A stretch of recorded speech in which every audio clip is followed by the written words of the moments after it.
We all have that itch, don't we? That desire to peek behind the curtain of history and understand what the ancients believed, the bedrock of their worldviews. Yeah, it's like trying to decipher a forgotten language, one that might still hold some secrets for us. Exactly. And you've sent over this brief new note. It's almost like an intriguing fragment, really. Hmm. But the heart of our exploration today, it lies within these hymns from the Rig Veda. Right. Think of them as ancient expressions, songs, prayers, really potent words. They offer a pretty direct line to early religious thought. And that concise new note, well, its brevity kind of serves to highlight the richness we're about to dive into with the Rig Veda excerpts, doesn't it? It really does. Our goal here isn't to turn you into a Vedic scholar overnight, of course, No, no. but more to, unearth the key ideas, maybe some surprising details, those aha moments that shed light on their rituals, their gods, and what they really valued. And if this is all new territory for you listening, don't worry. We'll navigate it together step by step. No, No getting bogged down in complex linguistics, I promise. definitely not. Okay, so that new note, it is very brief. Its lack of specifics really makes the sheer amount of detail in these Rig Veda hymns stand out, wouldn't you say? That contrast is fascinating. The notes, well, terseness just underscores how layered and expressive these hymns were. They weren't just simple statements of faith. They were these elaborate ways of seeing the cosmos and their place in it. Got it. So these Rig Veda excerpts, they're hymns, probably sung or chanted during religious ceremonies. And what jumps out straight away is, well, first, the number of different gods being called upon, and second, this recurring theme of offering. Soma comes up a lot, which we need to unpack. Yes. But also other liquid offerings, and praises themselves these eulogies. That's fundamental. These hymns were practical, rooted in rituals meant to interact with the divine for, tangible results. Like what? Well, the offerings, you can see them as a kind of reciprocity, a way to sustain the gods, and in return, hopefully, get their favor. Okay, let's meet some of the key players then. Agni, the fire god, he appears a lot. He does. In Hymn XX, verse 9, he's receiving Soma. He's also mentioned with the Maruts in verse 1. And then in Hymn XC2, verses 9 and 10, he's even asked to bring other deities along. Right, like a messenger. And here's a detail that caught my eye. In XEC10, he's called most youthful. What's that about? Why youthful? That's a great point. Agni, as fire, was central. He received the sacrifices, carried them to the other gods. So his youthfulness, it could symbolize that constant renewal, Yeah. the ever-present flame and their rituals, their hearths. Okay. Makes sense. Then we had the Arbus in Hymn XX, verses 2 to 4. Their story is, well, it's quite something. It really is. They made horses for Indra, a chariot for the Asins, a cow that gives nectar, and get this, they actually rejuvenated their own parents through effectual prayers and constant labor. Talk about a divine display of skill and hard work. Does this focus on work seem unusual compared to, say, purely magical powers? Well, what's interesting is how it highlights craftsmanship and diligent effort as ways to achieve the extraordinary.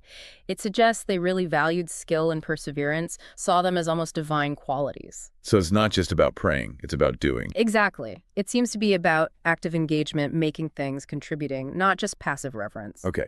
We also see Indra and Agni paired up a lot as soma drinkers in Hymn XEY, for example. Common pairing. They're called on to crush fiends, bring bliss. Yeah. They seem like the go-to power couple.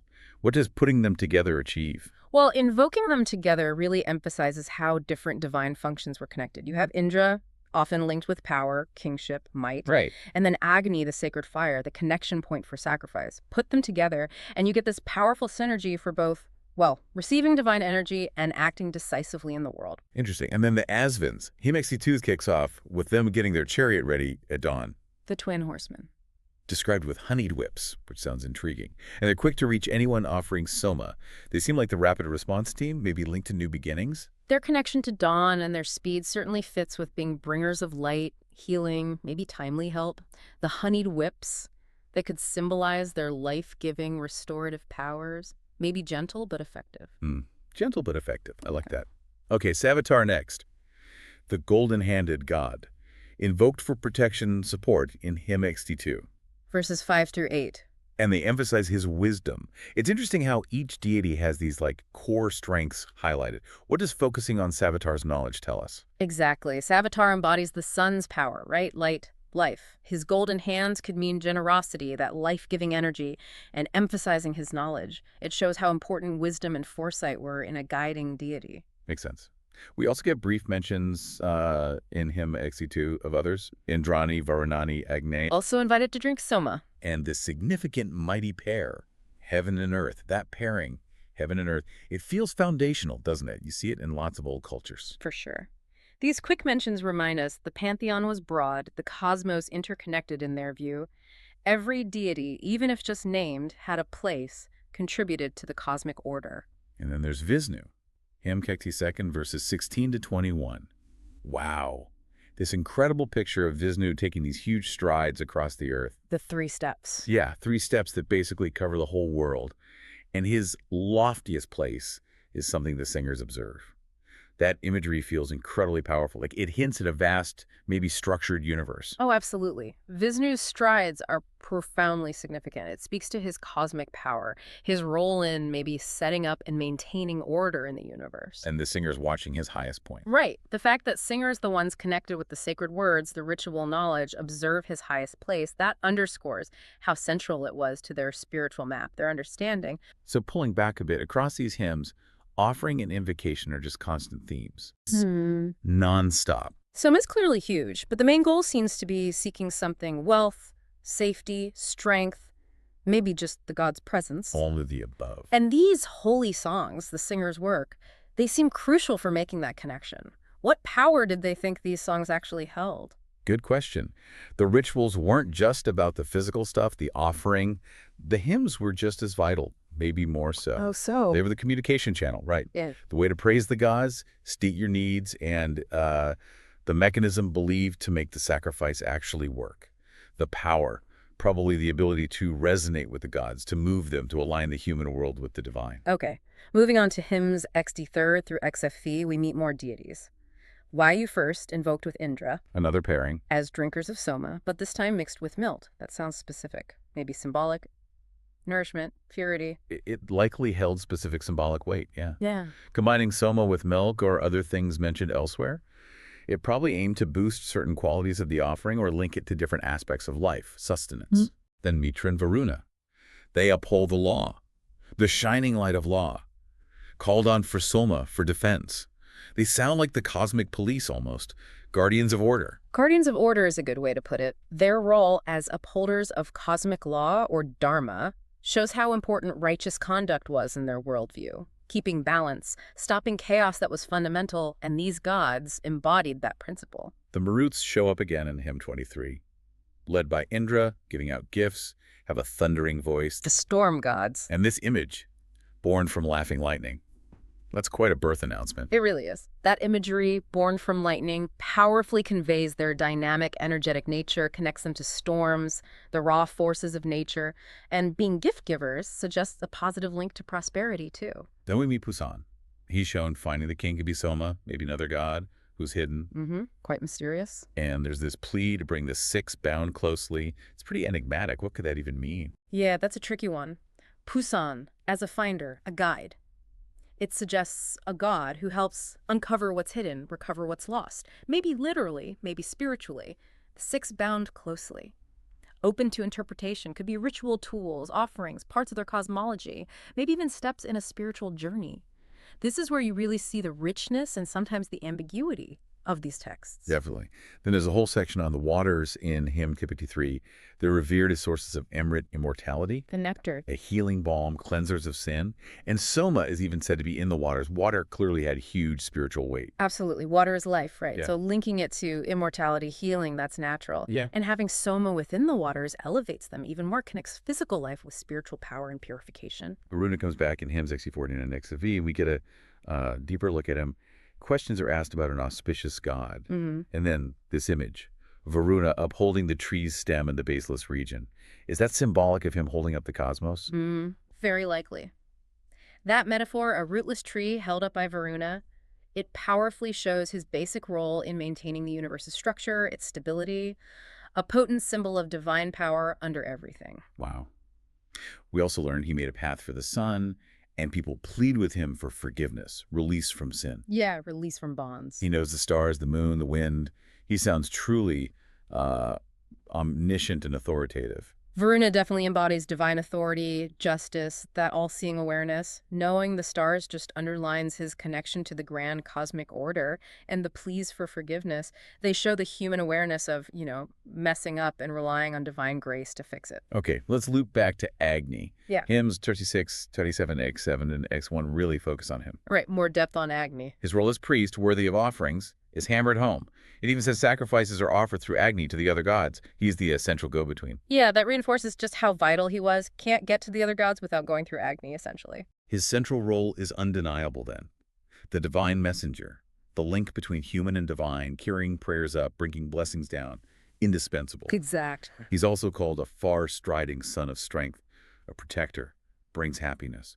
And in hymn XXY9, he's the earliest Angiras, a sage, friend to the gods. It even says the Maruts came after his ordinance. He seems like a foundational god, not just fire. Agni's linked to wisdom, the earliest Angiras, and his role in the origin of other deities.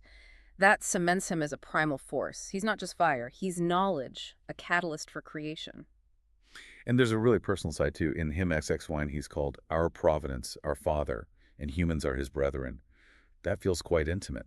That family language really underscores the close connection they wanted with the divine. Yeah. It wasn't just distant, powerful beings. There was the sense of kinship, mutual care. And it even mentions Agni accepts the poor man's prayer in hymn X1. That suggests a kind of inclusivity, compassion. That's a significant detail, yeah. It implies devotion, sincerity, mattered regardless of wealth or status. Hints at an accessible, maybe equitable side to their spirituality. Okay, finally, let's really dig into Soma. Hymns 1b8 through X2. We get this vivid picture of it being pressed with stones, mortars. The whole process. And Indra's intense eagerness to drink the juice just leaps off the page. The detail really shows how important this ritual was. The careful descriptions of preparing Soma definitely underscore how sacred it was. Not casual, a carefully staged process highlighting its significance, and Indra desperately wanting it. It shows how powerful they believed Soma was a source of divine strength, inspiration. Indra's portrayed as the ultimate Soma drinker. Right. Invoked for strength, wealth, specifically horses and cows. Very practical needs. And for destroying enemies. Yeah. The link between the person offering Soma and Indra is described as really close, intimate, like a direct line to divine power. Soma was clearly seen as that conduit, yeah. A way to get a direct, powerful link to Indra, their main warrior god. And the results they wanted, strength, wealth, victory, reflect their everyday concerns. And then we have the big one. Indra slaying the dragon, Vritra releasing the waters, A very classic myth. Tirasagar makes the thunderbolt, and the defeated dragon is described so poetically like a felled tree or a river bursting its banks. These images are incredibly evocative. They really bring the myth alive. That foundational story, Indra beating chaos, represented by Vritra, was central to how they saw the world's creation, how order came from chaos. The vivid imagery just hammers home how important that divine act was. So weaving all these threads together, we see these recurring patterns, right? Offering, especially Soma, to connect with this whole range of gods, each with their own jobs. And distinct roles. Invoked for everything from, getting more cows to upholding the entire universe. And the hymns, the holy songs are obviously key. Absolutely integral. And we hit some surprising things too, like their Arpus making their parents young through work, or the sheer scale of Vishnu's steps. It feels like we've only scratched the surface of this really intricate, compelling belief system. It definitely does. It's striking how much more detail and sort of narrative richness we find in these Rig Veda hymns compared to that brief new note you shared initially.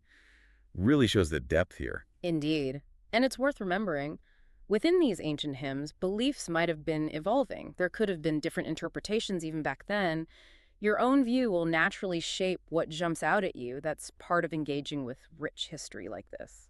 So as we wrap up this deep dive into these Rig Veda excerpts and the new note, we hope we've given you a more accessible, maybe engaging way to grasp some key parts of early Vedic religious life. Yeah, the relationship with the divine, the importance of ritual, the values that seem central. And thinking bigger. Yeah. It makes you wonder, doesn't it? This enduring human need for ritual, this desire to connect with something beyond ourselves. What does that tell us about our own nature, even today? That's the question. And how might looking at these ancient views give us fresh ways to think about our own beliefs, our own values now? Precisely. What other questions have these hymns sparked for you? What other connections might you draw between their world and ours? It's a huge landscape of thought, and we really encourage you to keep exploring.